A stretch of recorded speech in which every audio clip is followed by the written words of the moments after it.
Halo teman-teman, kembali lagi ke video YouTube aku, Julitaria Masari. Nah, di video saya kali ini, saya akan menjelaskan mengenai penggunaan syntax function pada MATLAB.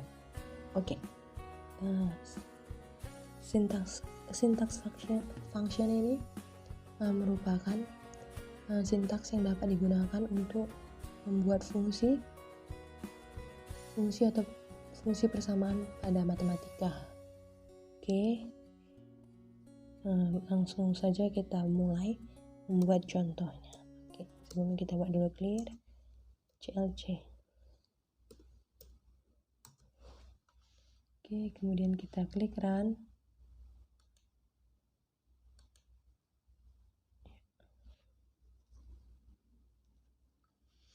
Oke, nah fungsi itu ada banyak.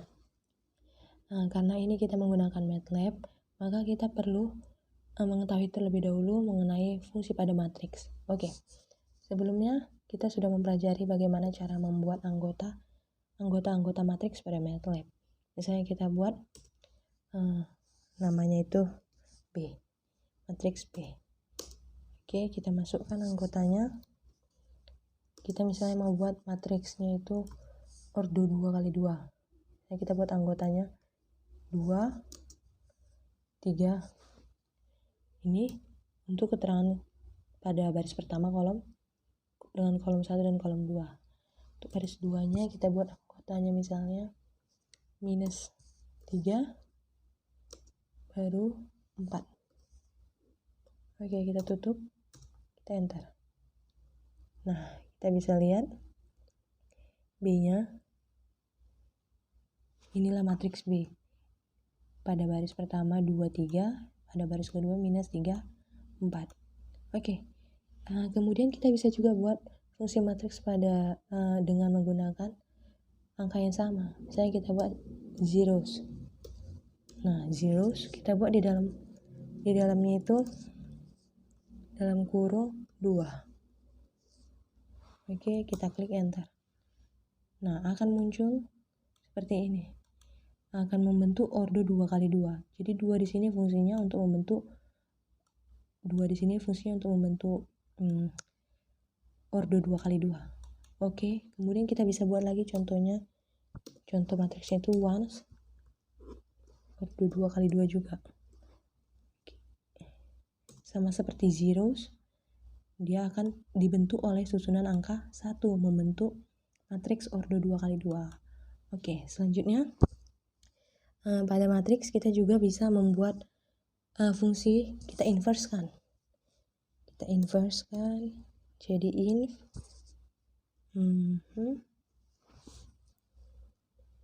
inverse. Karena kita buat matriks B, berarti inverse dari matriks B. Oke, kita klik enter. Nah, inilah hasil dari inverse matriks B. Nah, jika kita tidak untuk memastikan kebenaran mengenai inverse B ini, kita bisa masukkan ke rumus pakai rumus inverse dari B ini. Bentar ya. Oke. Kita buat untuk membuktikan kebenarannya, kita bisa buat matriks B tadi. Matriks B tadi kita kalikan dengan inverse dari matriks B. Oke, kemudian kita klik enter. Jika hasil kali dari matriks B dengan inverse dari matriks B menghasilkan matriks identitas, berarti hasil dari inverse B tadi adalah benar. Seperti yang kita ketahui bahwa matriks itu sendiri dikalikan dengan inverse dari matriks itu sendiri akan menghasilkan sebuah matriks identitas. Inilah dia matriks identitas 1, 0, 0, 1. Oke. Setelah itu setelah kita mengetahui fungsi pada matriks, sekarang kita langsung masuk saja ke dalam penggunaan sintaks function pada MATLAB. Kita mulai dengan membuat contoh fungsi sederhana. Oke. Contoh fungsi sederhana, misalnya kita buat fungsi penjumlahan. Kita buat function. Oke, kita buat misalnya function penjumlahan, berarti function jumlah. Kemudian kita buat misal kita buat prompt persentase mengambil function jumlah. Kita buat misalnya hanya kita pakai variabel a sama b aja ya. Misalnya kita buat a sama dengan 7, b sama dengan 8, nggak usah 5 aja, 5. Oke, kita buat c sama dengan penjumlahan dari a ditambah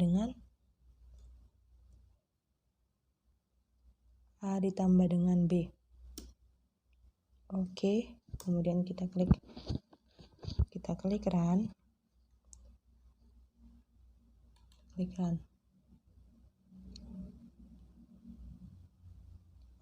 Ada kesalahan. Oh ya, perlu kita ketahui, karena kita sudah menggunakan yang namanya function jumlah, maka kita perlu memanggil function jumlah ini supaya berfungsi dengan membuat di sini keterangan jumlah. Oke. Sebelumnya sama halnya dengan file pada pembuatan for loop dan while loop serta plot, kita harus mengakhiri function jumlah ini dengan keterangan n. Oke. Nah, kita klik run.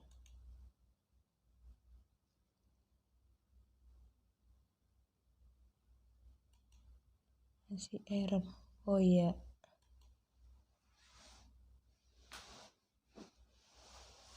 Kita lupa buat keterangan prompt function sederhana ya.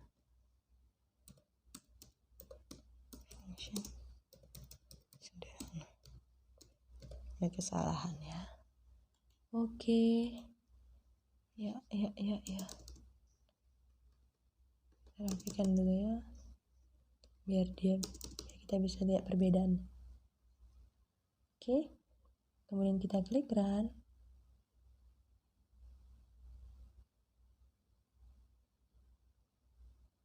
Oh, ini kita buat function jumlah.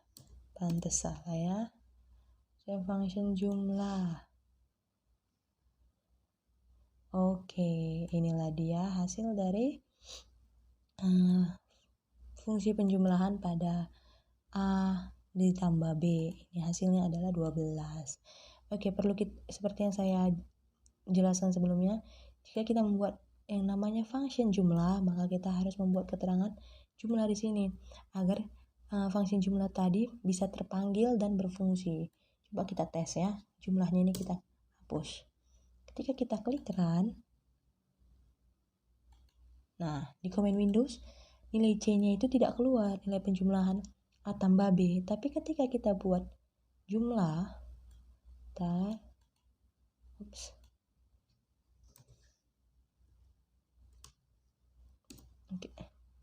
ketika kita buat jumlah di sini,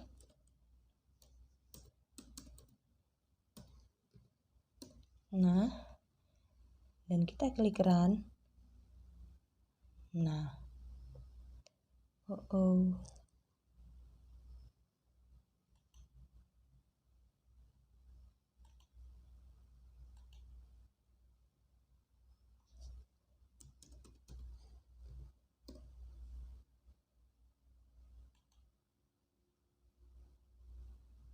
nah, dia akan langsung keluar di command Windows. Nilai C akan langsung keluar di command Windows. Oke, ini fungsi sederhana untuk fungsi penjumlahan. Sekarang kita buat fungsi sederhana untuk lawannya penjumlahan. Lawannya penjumlahan apa? Pengurangan. Oke, kita ubah ini jadi fungsi pengurangan.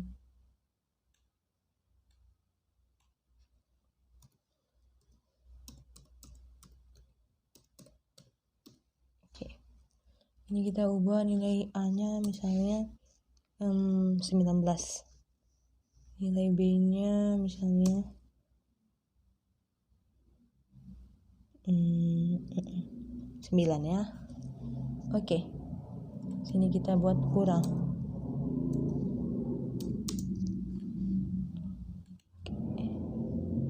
Oh, nggak usah. Kita buat aja misalnya A-nya yang kita buat misalnya A-nya 45, B-nya 95. Kita buat jadinya B kurang A. Oke.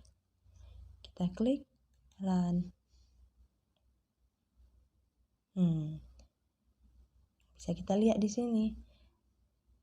Nggak ada yang namanya sama seperti pada fungsi penjumlahan tadi.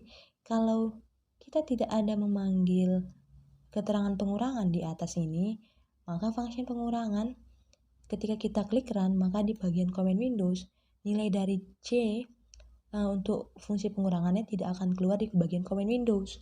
Maka supaya keluar nilai C-nya, kita buat di sini kata keterangan mengenai pengurangan agar function pengurangan tadi bisa terpanggil di command Windows. Oke, kita klik run. Nah, kita lihat di command Windows nilai dari C untuk fungsi pengurangannya terlihat. Nah, oke. Setelah itu coba kita tes untuk melihat nilai dari C. Nilai dari C pada bagian command Windows. Oke. Nah, ketika kita klik untuk melihat nilai C pada command Windows, maka nilai C di sini tidak akan keluar. Mengapa? Karena nilai C di sini tidak tetap, karena pada bagian fungsi nilai C itu bergantung pada nilai A dan B, sedangkan bisa kita lihat bahwa untuk nilai A dan B pada bagian fungsi penjumlahan dan fungsi pengurangan tidak memiliki keterkaitan. Oleh karena itu, agar nilai C dapat kita lihat pada bagian command Windows, maka pada bagian command Windows dan pada bagian workspace, nah di sini kan bisa kita lihat nggak ada terlihat nilai C itu berapa, maka kita bisa menggunakan keterangan yang namanya global C. Nah, di sini nanti kita bisa lihat cakupan atau scope nilai dari C itu. Kita pakai keterangan dari global C. Oke. Ketika kita klik run,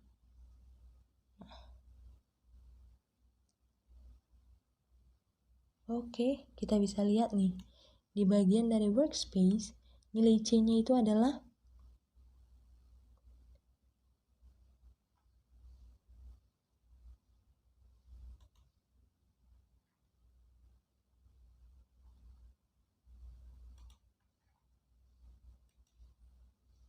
8.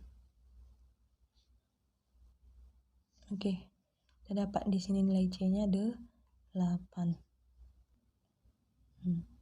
Ketika kita klik, kita cari nilai C pada command Windows, maka kita bisa lihat. Nah, kita bisa dapat nilai dari C secara globalnya. Oke. Untuk penggunaan global C pada bagian fungsi penjumlahan ini juga bisa kita buat seperti ini. Oke, misalnya kita buat from mengambil variabel global, atau bisa dibilang inisialisasi variabel global. Oke, nanti kita buat di sini jadi global C.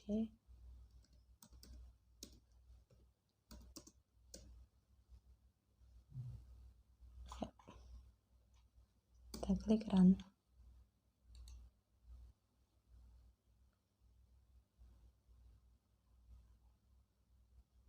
Nah, ketika kita cari nilai C, Nilai C-nya adalah 12. Nah, nilai C-nya adalah 12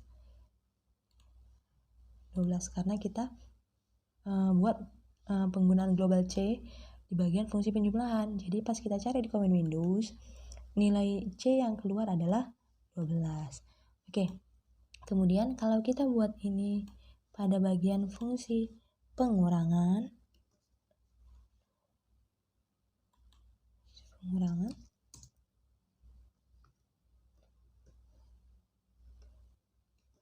oke, kita klik run.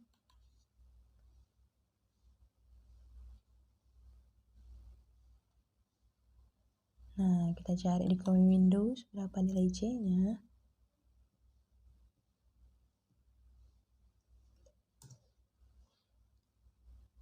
Nilai C akan keluar adalah 50 karena kita buat pada bagian terakhir itu mengambil variabel global C-nya itu pada bagian fungsi pengurangan. Jadi seperti itulah cara menggunakan syntax function dalam pembuatan fungsi sederhana. Selanjutnya kita akan membuat fungsi yang lebih sulit lagi daripada fungsi sederhana ini, di mana akan menggunakan input-input yang berkaitan dengan variabel-variabel. Oke. Sekian untuk penggunaan fungsi sederhana ini. Untuk penggunaan syntax function pada fungsi input yang lebih sulit akan saya lanjutkan pada video saya selanjutnya. Sekian dan terima kasih.